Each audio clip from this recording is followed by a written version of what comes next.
Hello everyone. आज हम lecture 16 करने जा रहे हैं जिसमें हम मगध एम्पायर के बारे में पढ़ेंगे। ये एक ऐसा एम्पायर है जो कि कब क्रिएट हुआ था, एंशियंट इंडिया में क्रिएट हुआ था around 6th BC, 6th century BC। ठीक है, क्लियर है। तो ये जो हम सीरीज कर रहे हैं एंशियंट इंडिया की सीरीज है जिसमें हम आर एस शर्मा एनसीईआरटी को बेस बेस की तरह यूज कर रहे हैं। साथ में कुछ इंपॉर्टेंट एक्स्ट्रा टॉपिक्स भी मैंने इसमें इंक्लूड करे हुए हैं इस सीरीज में, जो कि आपको एग्जाम में काफी हेल्प करेंगे। ठीक है, सो आगे बढ़ते हैं without wasting any time. So let's see what is the difference between a kingdom and an empire. What is the difference between a kingdom and an empire? So मैंने जैसे बोला कि मगध एम्पायर के बारे में पढ़ेंगे हम। मगध किंगडम के बारे में नहीं पढ़ रहे, हम किसके बारे में पढ़ेंगे? मगध एम्पायर के बारे में पढ़ेंगे। So let's see what is a kingdom and what is an empire. क्या ये दोनों एक ही चीज है? ये दोनों एक ही चीज नहीं है, डिफरेंस है। Let's see what is the difference. ठीक है, सो किंगडम की अगर बात करी जाए, सो जो किंगडम है वो एक ऐसी टेरिटरी है जिसको कौन रूल करता है? उसको रूल करते हैं किंग या फिर क्वीन। ठीक है, किंगडम है वो क्या है? एक ऐसी टेरिटरी है जिसको कौन रूल करता है? या तो किंग या फिर क्वीन। ये एक ज्यादातर चांसेस क्या होते हैं? It is usually a single political entity. ये क्या होते हैं? ज्यादातर चांसेस है ये सिंगल पॉलिटिकल, एक पॉलिटिकल एंटिटी है। अभी मैं समझाऊंगा जब एम्पायर, तब समझ आएगा पॉलिटिकल एंटिटी अगर मल्टीपल होगी तो क्या होगा। तो ये क्या होता है? सिंगल पॉलिटिकल एंटिटी होती है जिसमें स्पेसिफिक जोग्राफिकल एरिया होता है, एक फिक्स जोग्राफिकल एरिया एरिया होता है, जिसमें जो लोग होते हैं वो कॉमन कल्चर के होते हैं, कॉमन उनकी लैंग्वेज होती है, और जो ट्रेडिशंस हैं वो भी कॉमन होते हैं। सबको समझ आ रहा है? ज्यादा डिफरेंस नहीं देखा जाता है कल्चर में, लैंग्वेज में, ट्रेडिशंस में, एक किंगडम के लोगों में। सबको समझ आ रहा है? एक किंगडम के लोगों में। So let's see what are the characteristics of a kingdom. So जो अ किंगडम जो है वो it is ruled by a monarch. जो किंगडम है वो कौन रूल करता है? एक मोनार्क रूल करता है। वो जो मोनार्क है वो या तो किंग हो सकता है या फिर क्वीन हो सकता है, जिसकी क्या होती है? सेंट्रल अथॉरिटी होती है, जो कि सेंट्रल अथॉरिटी की तरह काम करता है। सबको समझ आ रहा है? जो किंगडम है वो एक स्मॉलर साइज का होता है as compare to an empire. जो किंगडम है, जो उसकी टेरिटरी है वो ज्यादा बड़ी नहीं होती है। ठीक है, सबको समझ आ रहा है? तो यूनिफाइड पॉपुलेशन, जो पॉपुलेशन है मैंने बताया था आपको, वो शेयर करती है, कॉमन कल्चर होता है, लैंग्वेज है, ट्रेडिशंस है। ठीक है, ज्यादा डाइवर्सिटी देखने को नहीं मिलती है, ज्यादा डाइवर्सिटी देखने को नहीं मिलती है एक किंगडम में। और जो है लेस पॉलिटिकल डाइवर्सिटी हो जाती है किसमें? किंगडम में। ठीक है, ज्यादातर होमोजिनस कह सकते हो एथनिक लोग देखने को मिलते हैं। ठीक है, जो एथनिसिटी है वो क्या होती है? होमोजेनियस होने के चांसेस ज्यादा होते हैं किंगडम में। ऐसा नहीं है कि अलग अलग टाइप के लोग, अलग अलग भाषा वाले लोग, ठीक है, अलग अलग कल्चर वाले लोग देखने को मिले, तो ऐसा नहीं होता है किंगडम में। क्योंकि एक देखा जाए तो एक छोटा एरिया होता है, ज्यादा बड़ा भी टेरिटरी नहीं होती है किंगडम की। सबको समझ आ रहा है? अगर किंगडम की बहुत ज्यादा बड़ी टेरिटरी होती है तो बहुत ज्यादा बड़ा किंगडम जब होते जाता है, जब उसमें और ज्यादा टेरिटरीज, ठीक है, लोकल लोकल रूलर्स ऐड होते हैं, तो वो एम्पायर बन जाता है। वो आगे हम पढ़ेंगे। ठीक है, क्लियर है? सो सक्सेशन जो होता है, यानी जो अगर राजा कह सकते हो, राजा की डेथ होती है कुछ भी है, तो अगला जो राजा होगा वो भी क्या होगा? उसका सन ही होगा। सबको समझ आ रहा है? सो जो जो थ्रोन है वो इनहेरिट करता है रूलर, जो कि अगला डिसेंडेंट होता है। सबको समझ आ रहा है? सो डायनेस्टिक रूल होता है। क्या होता है? डायनेस्टिक रूल होता है। हम बात कर रहे हैं किसकी? किंगडम की हमने बात करी। अगर डाउट है तो आप पूछ सकते हैं कमेंट सेक्शन में। तो लेट्स सी आगे कि एक जो एम्पायर है वो क्या होता है। तो मैंने बताया कि हम पढ़ रहे हैं मगध एम्पायर के बारे में। अब जो एम्पायर है, let's see what is the difference between a kingdom and an empire. So empire जो एक लार्ज पॉलिटिकल यूनिट है, क्या है? एक लार्ज पॉलिटिकल यूनिट है। ठीक है, large political unit. It consist of multiple territories. इसमें क्या होता है? इसमें मल्टीपल टेरिटरीज होती है। तो जैसे फॉर एग्जांपल यहाँ पे एक लोकल एक टेरिटरी है। ठीक है, इसमें क्या है? लोकल रूलर है। क्या है? लोकल रूलर है। यहाँ पे एक टेरिटरी है, यहाँ पे क्या है? लोकल रूलर है। यहाँ पे एक टेरिटरी है, लोकल रूलर है। अगर यहाँ पे ये सारी मिल जाए, ठीक है, या फिर इनको एक सिंगल बंदा कंट्रोल कर रहा हो, इन सारी टेरिटरीज को सिंगल बंदा कंट्रोल कर रहा हो, ठीक है, with the help of these local rulers, in local rulers की हेल्प से अगर ये सिंगल बंदा रूल कर रहा हो, तो ये जो सारी टेरिटरीज मिल गई हैं, ये क्या बनाएंगे? ये सारी टेरिटरीज मिल मिल मिल के बनाएंगी, एम्पायर बनाएंगी। और जो ये जो सिंगल बंदा है, इसको क्या बोला जाएगा? ये जो सिंगल बंदा रूल कर रहा है, इसको बोला जाएगा एम्परर। क्या बोला जाएगा? एम्परर बोला जाएगा। सबको समझ आ रहा है? सो जो एम्पायर है वो क्या है? एक लार्ज पॉलिटिकल यूनिट है जिसमें मल्टीपल टेरिटरीज होती है। क्या है? लार्ज पॉलिटिकल यूनिट जिसमें क्या है? मल्टीपल टेरिटरीज होती है।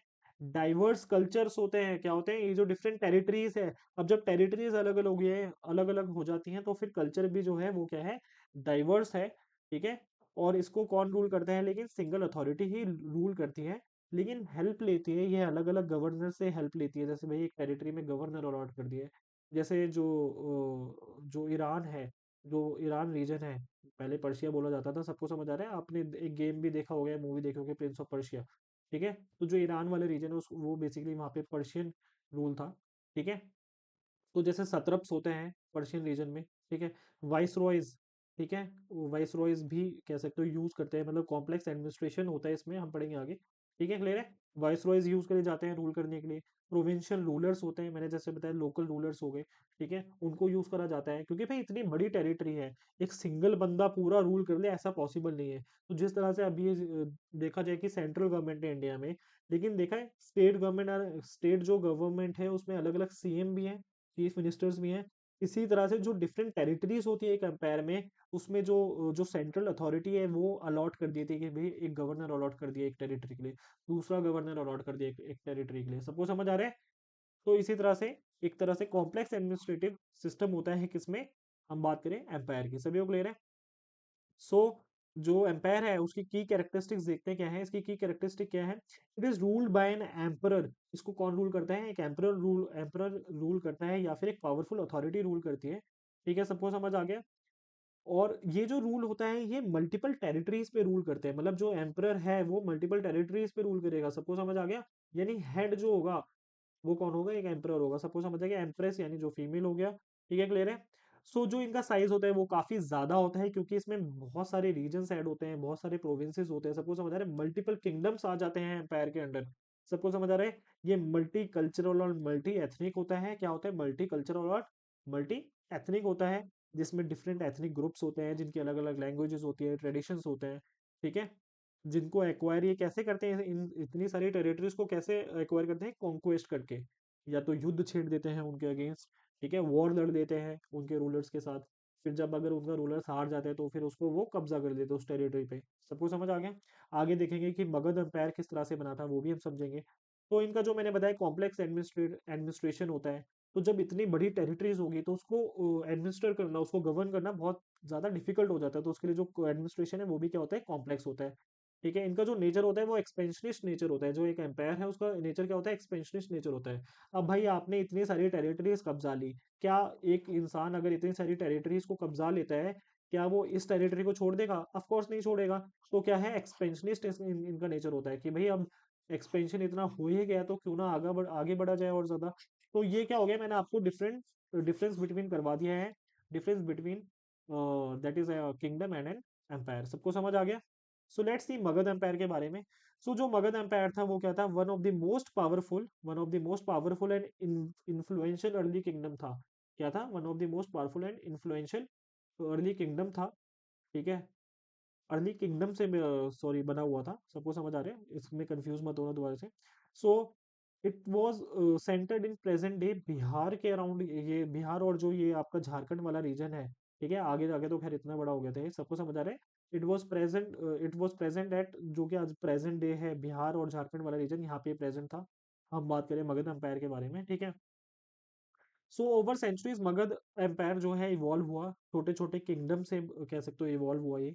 ठीक है, फिर जाके बहुत बड़ा एम्पायर बना।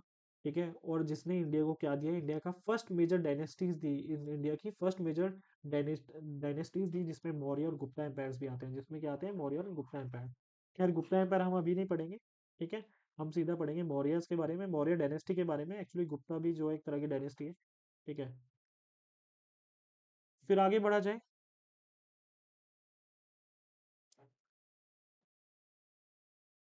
सो अब जो इतना बड़ा एम्पायर है वो कैसे क्रिएट हो गया, कि भाई अभी छोटे छोटे हमने जो है, एक सेकंड रुकिए मैं आपको दिखा देता हूँ मैप में, कि हमने महाजनपद पढ़े थे 500 बीसी के अराउंड, क्या थे, महाजनपद। टोटल कितने थे, 16 महाजनपद से। ठीक है, जिसमें से एक छोटा महाजनपद क्या था, मगध था। देखो कितना छोटा सा रीजन है, दिख रहा है आप लोगों को मगध। ठीक है, तो जब इतना छोटा सा रीजन है, फिर आगे देखो, फिर यहाँ पे एक छोटा सा रीजन ये अंगा है। ठीक है, कोसाल है, ठीक है, विज्जी है, मत्स्य है, कुरु है, इतने सारे हमने देखा महाजनपद थे। अब ऐसा क्या हुआ कि महाजनपद से सीधा क्या बन गया, एक मगध एम्पायर बन गया, क्या बन गया, महाजनपद से सीधा क्या बन जाता है, मगध एम्पायर बन जाता है। ठीक है, आगे जाके और भी बड़ा हो जाता है। सबको सभी को क्लियर है? तो let's see what are the circumstances जिसकी वजह से इतना बड़ा एम्पायर क्रिएट हो पाया। Let's see. सो जब आयरन वेपन्स यूज करने लगे, जब आयरन वेपन्स यूज होने लगा, तो जो वॉरियर क्लास थी, जो क्षत्रिय क्लास थी, वो क्या था, वो उसकी इंपॉर्टेंस बहुत ज्यादा बढ़ जाती है, उसकी इंपॉर्टेंस बहुत ज्यादा बढ़ जाती है सोसाइटी में। सभी को क्लियर है? इसी तरह से आयरन की वजह से जो टूल्स थे, जो इम्प्लीमेंट्स थे, वो बहुत ज्यादा कह सकते हो एडवांस हो जाते हैं उस जमाने के हिसाब से। ठीक है, तो इसके जैसे क्या है, जो फूड ग्रेन्स है वो सरप्लस में हो जाते हैं। मैंने बताया था कि आपको प्रीवियस लेक्चर्स में मैंने बहुत ज्यादा यूज करा कि भाई सरप्लस फूड ग्रेन है, सरप्लस फूड ग्रेन है। अब सरप्लस फूड ग्रेन की वजह से क्या है, ठीक है, सरप्लस फूड ग्रेन की वजह से क्या है, अब सिटीज या फिर टाउन्स क्रिएट हो सकते हैं, सिटीज या फिर टाउन्स क्रिएट हो सकते हैं। सबको समझ आ रहा है? अब जब टाउन्स क्रिएट हो रहे हैं तो क्या है, इकोनॉमी आपकी बढ़ेगी। जब टाउन्स क्रिएट हो रहे हैं तो आपकी इकोनॉमी क्या है, बढ़ेगी। सबको समझ आ गया? और अगर देखा जाए तो जो मिलिट्री है और जो एडमिनिस्ट्रेटिव नीड है, उसके लिए भी बहुत सारा पैसा चाहिए। पैसा नहीं चाहिए तो कम से कम अनाज वनाज बाकी चीजें तो चाहिए। तो वो किससे आएगा, वो इस सरप्लस से आएगा। सरप्लस मीन्स जो नीड है उससे भी ज्यादा अगर कुछ प्रोड्यूस हो रहा है उसको सरप्लस बोला जा रहा है। सबको समझ आ गया? So the extra products could be collected by the princess. जो एक्स्ट्रा प्रोडक्ट्स थे वो प्रिंसेस कलेक्ट कर सकते थे अपनी मिलिट्री और एडमिनिस्ट्रेटिव नीड्स के लिए। सबको समझ आ रहा है? अब जो जो सरप्लस है वो टाउन्स में अवेलेबल करवाया जा सकता था। ठीक है, जिसकी वजह से बहुत सारे टाउन्स और सिटीज स्प्रंग अप होते हैं इन 6th सेंचुरी बीसी। इन 6th सेंचुरी बीसी में बहुत सारी सिटीज बन पाती हैं, क्योंकि जो एग्रीकल्चर है बहुत ज्यादा सरप्लस प्रोड्यूस हो रहा है, क्योंकि जो टूल्स एंड इम्प्लीमेंट्स है वो काफी एडवांस हो जा रहे हैं। सबको समझ आ रहा है? So the material advantages naturally enabled the people to stick to their land. अब जो ये मटीरियल एडवांटेज हो रही है, जब एग्रीकल्चर में वृद्धि हो रही है, ठीक है, जब इकोनॉमी थोड़ी सी धीरे धीरे बढ़ रही है, तो उसकी वजह से क्या है, जो लोग हैं वो लैंड से कह सकते हो जुड़ने लगे। क्योंकि उससे पहले क्या था, हमने एंशियंट इंडिया बिल्कुल पहले पढ़ा था कि भाई पेस्टोरल थे, ठीक है, पशुपालन करते थे। और बिल्कुल स्टार्टिंग में देखा जाए तो नोमैडिक थे, एक जगह से दूसरी जगह जाते थे। लेकिन अब क्या है, लैंड की इंपॉर्टेंस इतनी ज्यादा बढ़ जाती है कि लोग लैंड को बहुत ज्यादा इंपॉर्टेंस देने लगते हैं, टेरिटरी को बहुत ज्यादा इंपॉर्टेंस देने लगते हैं। सभी को समझ आया है? इसी वजह से हमने देखा था कि जनपद फॉर्म होते हैं। क्या होते हैं? जनपद फॉर्म होते हैं। ठीक है, क्लियर है? सो जो लोग थे वो ज्यादा स्ट्रॉन्ग एलिजियंस कह सकते हो वो करने लगे, किसको, जनपद को ज्यादा इंपॉर्टेंस देने लगे। ठीक है, या फिर टेरिटरी को इंपॉर्टेंस देने लगे, एक ही चीज है दोनों ही। सबको समझ आ रहे हैं? और प्रीवियसली किसको इंपॉर्टेंस ज्यादा देते थे? प्रीवियसली इंपॉर्टेंस ज्यादा देते थे जन को। ठीक है, यानी ट्राइब को पहले ज्यादा इंपॉर्टेंस होती थी, लेकिन अब किसको इंपॉर्टेंस दी जाने लगी? टेरिटरी को। सभी लोग क्लियर है? सो जब इतने सारे टाउन्स बन रहे हैं, जब मिलिट्री इतनी स्ट्रांग हो रही है, तो जो वॉरियर क्लास है उसकी क्या है, इतनी ज्यादा इंपॉर्टेंस बढ़ जाएगी। अब जब उसकी इंपॉर्टेंस बढ़ जाएगी तो वो क्या करेगी, अब वो करेगी एक्सपेंड करेगी। क्या करेगी?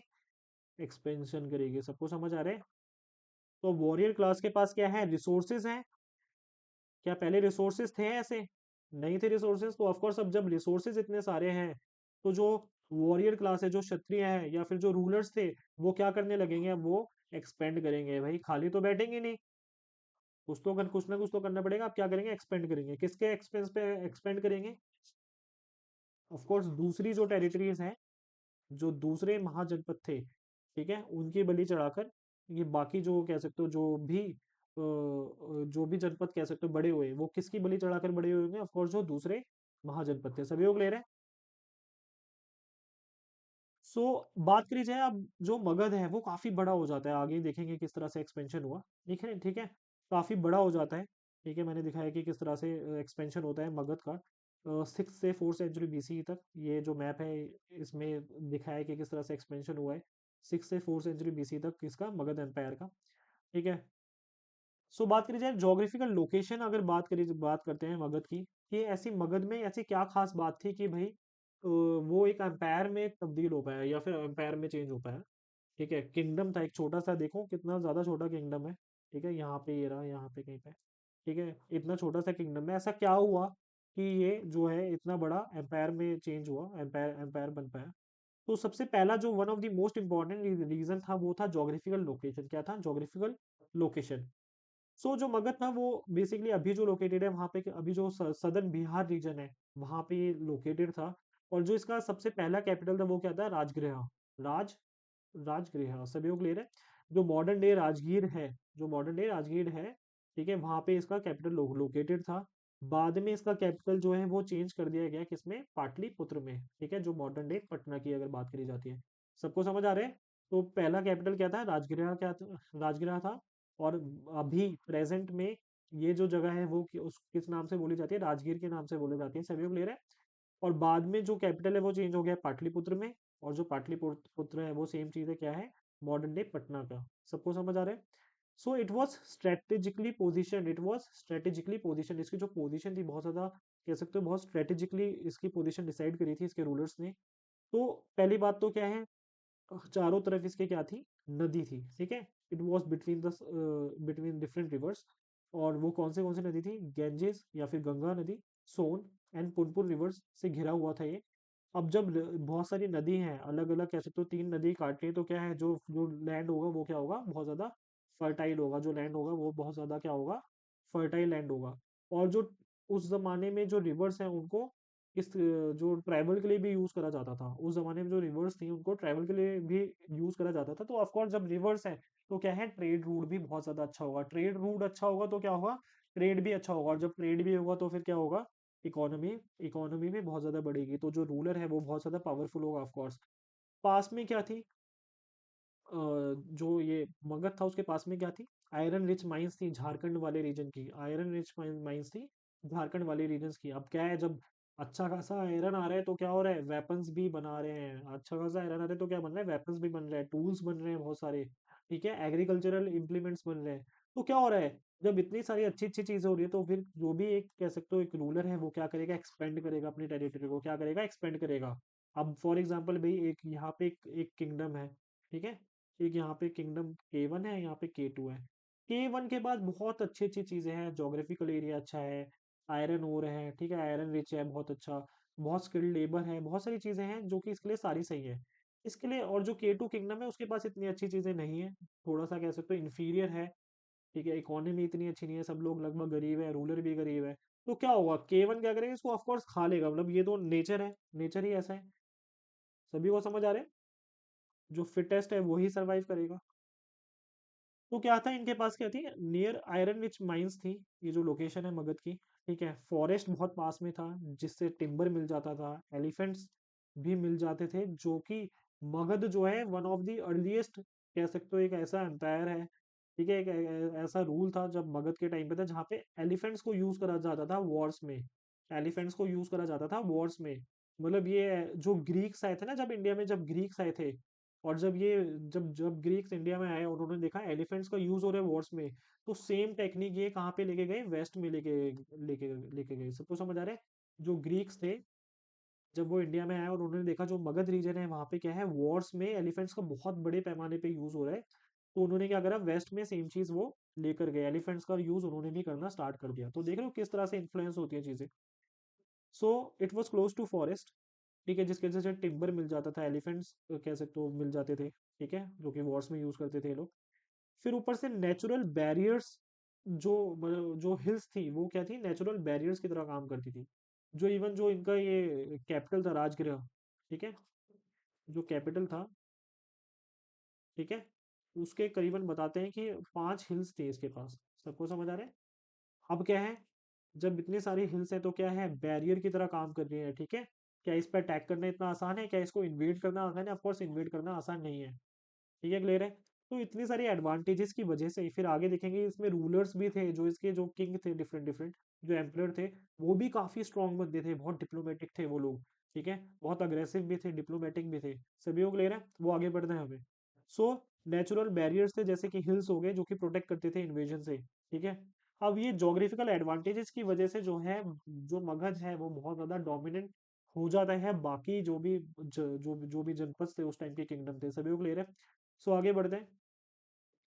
अब जो मगध, जो भी ये जो मगध हम पढ़ेंगे एम्पायर के बारे में, इसमें सिर्फ एक डायनेस्टी नहीं थी, इसमें सिर्फ एक डायनेस्टी नहीं थी, इसमें क्या है, डिफरेंट डिफरेंट डायनेस्टीज ने रूल करा, डिफरेंट डिफरेंट डायनेस्टीज ने रूल करा। अब जैसे फॉर एग्जांपल मुगल्स की बात करें, मुगल्स मुगल्स ने इंडिया पे रूल करा है, सबको समझ आ रहा है? तो जैसे फॉर एग्जांपल बाबर आए थे, ठीक है, बाबर के बाद कौन आया था, जहांगीर, जहांगीर आए थे, कौन आए थे, बाबर के बाद हुमायूं आया था, अकबर आया था, फिर जहांगीर आया था। सबको समझ आ रहा है? इसी तरह से क्या है, इसी तरह से पूरी लीनिएज है इनकी। तो क्या है, एक ही डायनेस्टी है, देखा जाए तो डायनेस्टी क्या है, एक ही है। लेकिन जो मगध एम्पायर है, इसमें एक डायनेस्टी ने रूल नहीं करा, इसमें अलग अलग फैमिलीज कह सकते हो इन्वॉल्व हुई थी, ईयर बाय ईयर, ठीक है, सेंचुरीज बाय सेंचुरीज। अब लेट्स सी वो कौन सी डिफरेंट फैमिलीज थी या फिर कौन सी डिफरेंट डायनेस्टीज थी जिन्होंने रूल करा इस पे मगध एम्पायर में। सबको समझ आ रहा है? सो जो मगध एम्पायर है उसकी जो स्थापना थी, जो मगध एम्पायर है उसकी जो स्थापना थी वो किसने करी थी? बिम्बिसार ने करी थी, जो कि कौन सी डायनेस्टी से बिलोंग करता था? जो कि बिलोंग करता था हर्यंक डायनेस्टी। सबको समझ आ रहा है? एच से याद रखना, ठीक है, एच से याद रखना कि कौन सी डायनेस्टी ने रूल करा था इन पे, Haryanka dynasty. So so this Magadha empire was founded by Bimbisara, ठीक है, जिसने बहुत ज्यादा स्ट्रेंथन करा, बहुत ज्यादा स्ट्रॉन्ग बनाया मगध को, ठीक है, स्ट्रेटेजिक मैरिजेस की वजह से, ठीक है, स्ट्रेटेजिक मैरिजेस करी इसने। मैंने बताया कि काफी डिप्लोमेटिक लोग थे, शादी कर लिया करते थे, इंपॉर्टेंट जो डॉटर्स होती थी, सिस्टर्स होती थी, रूलिंग किंग जो आसपास के रूलिंग किंग्स थे, उनकी बेटियों से शादी कर लेना, ठीक है, सबको समझ आ रहा है, उनकी बहनों से शादी कर लेना। तो उस जमाने में ऐसा चलता था कि भाई इस तरह से डिप्लोमेसी के जरिए क्या ये क्या करते थे, अपना एक्सपेंशन करते थे, ठीक है। तो जो बिम्बिसार था उसने क्या करता, स्ट्रेटेजिक मैरिजेस करी हुई थी, ठीक है, और मिलिट्री कॉन्क्वेस्ट के जरिए इसने क्या करा, जो है मगध एम्पायर है उसकी स्थापना रखी, ठीक है। और ये कौन सी डायनेस्टी को बिलोंग करते थे? जो सबसे पहली डायनेस्टी मैं पढ़ा रहा हूँ मगध में, मगध एम्पायर में, वो क्या है, हर्यंक डायनेस्टी। और कौन से साल तक थी ये? 544 बीसी से 413 बीसी तक, 544 बीसी से 413 बीसी तक थी, इन्होंने इन्होंने रूल करा, ठीक है। सो बिम्बिसार की बात करें, इन्होंने रूल करा 544 से 492 बीसी तक, ठीक है। इन्होंने एनेक्स करा अंगा को, इन्होंने एनेक्स करा अंगा को, जो कि क्या है, मॉडर्न डे बंगाल को, मॉडर्न डे बंगाल के साथ अलाइन करता है, ठीक है। यहाँ पे देखो, दिखाता हूँ मैं मैप में, आपको दिख रहा है ये वाला जो रीजन था करीबन, ये वाला रीजन अंगा था। तो मगध ने क्या करा, वो जो बिम्बिसार था उसने क्या करा, इस पे कब्जा करा, एनेक्स कर दिया अंगा को। और इसको किसको दे दिया गया है, इसने जो बिम्बिसार थे, इसने इस रीजन को, अंगा को, किसको समाप्त, मतलब किसको दे दिया, इसको दे दिया अजातशत्रु को। इसने बोला अपने बेटे को, भाई आप संभालो ये अंगा को, ठीक है। तो देखा जाए तो एक्सपेंशन हो रहा है, नहीं हो रहा, ऑफकोर्स एक्सपेंशन हो रहा है, ठीक है। फिर क्या है, इसने जो है डिप्लोमेटिक रिलेशंस बनाए, डिप्लोमेटिक इसने क्या करा, रिलेशंस बनाए किसके साथ? बाकी जो अदर किंगडम्स थे, देखेंगे कैसे, ठीक है। ये जो है बिम्बिसार जो था वो क्या था, कंटेम्पररी था लॉर्ड बुद्धा एंड महावीरा का। ये तो यानी बिम्बिसार किस टाइम में एग्जिस्ट करता था? जब लॉर्ड महावीर एंड लॉर्ड जो बुद्धा थे वो एग्जिस्ट करते थे, उसी टाइम पे बिम्बिसार एग्जिस्ट करता था। सभी को समझ आ रहा है? सो बात करी जाए, इन्होंने जो इस जो कैपिटल है, जो राजगृह जो कैपिटल था, इन्होंने ही स्टेब्लिश करा था, ठीक है, दैट इज बिम्बिसार। तो बिम्बिसार के बारे में इंफॉर्मेशन मिल गया सबको। इन्होंने क्या एनेक्स करा था? इन्होंने एनेक्स करा था अंगा। और इन्होंने क्या करा था, बहुत सारी इंपॉर्टेंट शादियां भी करी थी इन्होंने, स्ट्रेटेजिक मैरिजेस भी करी थी। हम बात करें किसकी? बिम्बिसार की। फिर बात करते हैं अजात शत्रु की। अजात शत्रु ने रूल करा 492 से 460 बीसी। अब ये क्या करते हैं, अपने फादर को जो है दैट इज बिम्बिसार को जेल में डाल देते हैं और मार देते हैं, सबको समझ आ रहा है, और सीधा थ्रोन पे बैठ जाते हैं। सभी को क्लियर है? फिर क्या करते हैं, ये डिफीट करते हैं, ये बहुत ज्यादा अग्रेसिव होते हैं। अब देख रहे हो, ऑफ कोर्स एक इंसान अगर अपने फादर को ही मार दे रहा है तो क्या होगा, वो बहुत ज्यादा अग्रेसिव होगा। सबको समझने, बहुत ज्यादा अग्रेसिव थे। तो इन्होंने क्या है, मिलिट्री इनोवेशंस इंट्रोड्यूस करी। इन्होंने क्या करा, मिलिट्री इनोवेशंस इंट्रोड्यूस करी, तो जिसकी वजह से क्या है, इन्होंने डिफीट कर दिया किसको? वज्जी को। जिसको, किसको डिफीट कर दिया? वज्जी को, जिसका क्या था, कैपिटल वैशाली था। सबको समझ आ रहा है? सो अब इन्होंने क्या मिलिट्री इनोवेशंस इंट्रोड्यूस करी? इन्होंने कैटापुल्ट, इन्होंने क्या, आपने देखा होगा ना, जो कौन सी मूवी थी ये हमारी, बाहुबली मूवी में देखा है ना, कि वो ऐसे मतलब एक ऐसा होता है, उसमें उसमें वो बैठते हैं बंदे, वो उड़ के गिरते हैं सीधे किले के अंदर, ठीक है। देखा है आप लोगों ने? एक सीन इसको क्लियर करते हैं, बहुत ज्यादा केओटिक हो रहा है। सो इन्होंने क्या इंट्रोड्यूस करा? कैटापुल्ट इंट्रोड्यूस करा। तो सिर्फ ये, मतलब वो तो खैर मूवी में दिखाया कि इंसान को भेज दिया सीधा, ये इंसान को नहीं भेजते थे, बॉम्ब बॉम्ब ऐसे कुछ फेंक, मतलब भेजते होंगे, ठीक है, या गोले वोले जो होते हैं। सभी को क्लियर है? सो इन्होंने इंट्रोड्यूस करा मिलिट्री इनोवेशंस लाइक महाशिला कंटक, ठीक है, महाशिला कंटक यही बोलेंगे आई गेस, ठीक है, महाशिला कंटक इन्होंने इंट्रोड्यूस करा, या फिर कैटापुल्ट, ठीक है, इन्होंने इंट्रोड्यूस करा, ठीक है। फिर इन्होंने और क्या इंट्रोड्यूस करा? रथ मुसाला इंट्रोड्यूस करा, यानी ऐसे चैरियट, या फिर ऐसे जो कह सकते हो चैरियट, जिसमें क्या लगे थे, ब्लेड्स लगे होते थे। क्या लगे होते थे? ब्लेड्स लगे होते थे, आपने मूवीज में भी देखा होगा, ठीक है, चैरियट्स पे ब्लेड्स लगे हुए, तो ये किसने इंट्रोड्यूस करा था? ये अजात शत्रु ने इंट्रोड्यूस करा था। तो काफी ज्यादा कह सकते हो अग्रेसिव था ये अजात शत्रु की। अगर बात करी जाए, इसने अपने फादर को ही मार दिया था, बिंबिसार को ही मार दिया था, जिसने स्थापना रखी थी किसकी? मगध एम्पायर की। सबको समझ आ रहा है? और फिर इन्होंने और ज्यादा सब्सटेंशियली एक्सपेंड करा मगध टेरिटरी को। ठीक है, फिर इनके बाद आता है, अजातशत्रु के बाद आता है कौन भला? उदायून, उदायीन आता है। कौन आता है? उदायीन। ये क्या करता है? कैपिटल को शिफ्ट कर देता है, shift the capital from Rajgriha to Pataliputra. तो अब जो कैपिटल है वो क्या, वो शिफ्ट हो गया कहाँ पे? पाटलिपुत्र में। ठीक है, जो कि आगे जाके बहुत इंपॉर्टेंट सेंटर ऑफ पावर बन जाता है। कौन? Pataliputra important centre of power बन जाता है आगे जाके। सभी को क्लियर है? तो ये याद रखने की जरूरत ऐसा कुछ है नहीं, बस थोड़ा सीक्वेंस याद रख लेना कि पहले बिंबिसार है, फिर अजातशत्रु एंड उदयन। तो इसको कोई ट्रिक व्रिक बना ले तो बहुत से याद रख लेना। ठीक है, बहुत से याद रख लेना। सभी को समझ आ रहे हैं? आगे बढ़ते हैं। तो अभी हमने किस डायनेस्टी के बारे में पढ़ा? अभी हमने हर्यंक डायनेस्टी के बारे में पढ़ा। किसके बारे में पढ़ा? हर्यंक डायनेस्टी के बारे में पढ़ा। अब जो अगली डायनेस्टी आती है वो क्या है? शिशुनाग डायनेस्टी। क्या है? शिशुनाग डायनेस्टी। ये जो डायनेस्टी है, यानी अब कोई और रूल करने लग जाती है फैमिली। ठीक है, वो ये इन्होंने किस साल से किस साल तक रूल करा? 413 बीसी से लेकर 345 बीसी तक इन्होंने रूल करा शिशुनाग डायनेस्टी में। ठीक है, तो इन्होंने कैसे रूल करा? इन्होंने बेसिकली ओवरथ्रो कर दिया जो लास्ट रूलर था, जो लास्ट हरियंक जो किंग था, उसको इन्होंने निकाल दिया थ्रोन से। सबको समझ आ रहा है? ओवरथ्रो कर दिया। और इन्होंने शिशुनाग जो डायनेस्टी थी, इन्होंने क्या करा? कॉन्क्वर करा अवंती को। कॉन्क्वर करा अवंती को, जो कि मॉडर्न डे मध्य प्रदेश के पास कह सकते हो लाई करता था। सबको समझ आ रहा है? सो किसको कॉन्क्वर करा? अवंती को कॉन्क्वर कर दिया किन्होंने? दैट इज शिशुनाग ने। ठीक है, जो शिशुनाग डायनेस्टी थी। सभी को क्लियर आ रहा है? सभी को क्लियर है? तो जो नेक्स्ट जो इसमें रूलर थे शिशुनाग डायनेस्टी में, जो नेक्स्ट रूलर थे वो कौन थे? काल अशोक। काल अशोक आपको याद रखना चाहिए, मैंने बताया था आपको। सेकंड बुद्धिस्ट काउंसिल से भी आपको याद रखना चाहिए काल अशोक। ठीक है, तो जो शिशुनाग डायनेस्टी में थे उसमें एक और रूलर थे, दैट इज काल अशोक। ठीक है, और जैसे ही कह सकते हो डायनेस्टी एंड होती है, ये एंड कौन करते हैं इस डायनेस्टी को? इस डायनेस्टी को एंड करते हैं नंदा डायनेस्टी। तो अब नंदा डायनेस्टी आ जाती है शिशुनाग डायनेस्टी के बाद। सभी को क्लियर है? सो ये जो नंदा डायनेस्टी है, इसके जो फाउंडर थे वो कौन थे? महापद्मानंद। कौन थे? महापद्मानंद। सभी को क्लियर है? जिसने क्या करा? जो मगध एम्पायर है उसको बहुत बड़े वास्ट एम्पायर में क्या कर दिया? इसको एक्सपेंड करा। ठीक है, इनकी जो मिलिट्री स्ट्रेंथ थी वो बहुत ज्यादा थी। इनकी जो मिलिट्री स्ट्रेंथ थी वो बहुत ज्यादा थी। बताया जाता है कि इनके पास बहुत बड़ी आर्मी थी, जिसमें 2 लाख इन्फेंट्री थी। 2 लाख कह सकते हो सोल्जर्स की इन्फेंट्री थी। 20,000 कैवलरी थी। ठीक है, 3,000 हाथी थे, 2,000 चैरियट्स थे। सबको समझ आ रहा है? लेकिन ये ज्यादा पॉपुलर नहीं थे, ये ज्यादा पॉपुलर नहीं थे। इनकी जो नीतियां थी बहुत ज्यादा गलत थी, बहुत ज्यादा टैक्स लगाते थे, जिसकी वजह से जो लोकल लोग थे वो काफी ज्यादा खफा थे इन लोगों से। बहुत ज्यादा कह सकते हो एक तरह से एंटी इनकम्बेंसी जैसी होती है, वैसा कुछ हो गया था।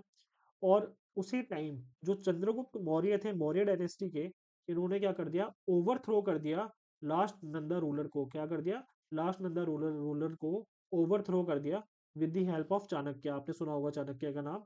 ठीक है, चाणक्य नीति आप लोगों को इस चीज से याद आना चाहिए। तो चाणक्य ने हेल्प करी। ठीक, एक तरह से गुरु थे इनके, किसके? चंद्रगुप्त मौर्य के। ठीक है, सबको समझ आ रहे हैं? तो इन्होंने हेल्प करी किसकी? चंद्रगुप्त मौर्य की हेल्प करी। किसको ओवरथ्रो करने में? लास्ट नंदा रूलर को ओवरथ्रो करने में। और जैसे ही ये ओवरथ्रो कर देते तो नंदा डायनेस्टी भी एंड हो जाती है। और फिर नेक्स्ट जो डायनेस्टी आती है वो कौन सी आती है? मौर्य डायनेस्टी। जो नेक्स्ट डायनेस्टी आती है वो क्या आती है? मौर्य डायनेस्टी। तो सबको समझ आ रहे हैं? तो आगे ये हम नेक्स्ट क्लास में पढ़ते हैं, नेक्स्ट लेक्चर में पढ़ेंगे। लेकिन अभी तक आई होप सबको समझ आना चाहिए। अगर कोई डाउट है तो प्लीज़ कमेंट सेक्शन में कमेंट कर दीजिएगा।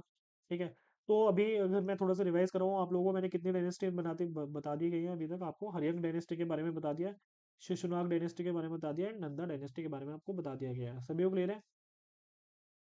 सो अब हमें पढ़ना है मौर्य डायनेस्टी के बारे में, या कह सकते हो बहुत ज़्यादा इंपॉर्टेंट रोल इन्होंने प्ले करा। तो एक बार मैं डिटेल में इन्हें करवा ही दूंगा इस चीज़ को।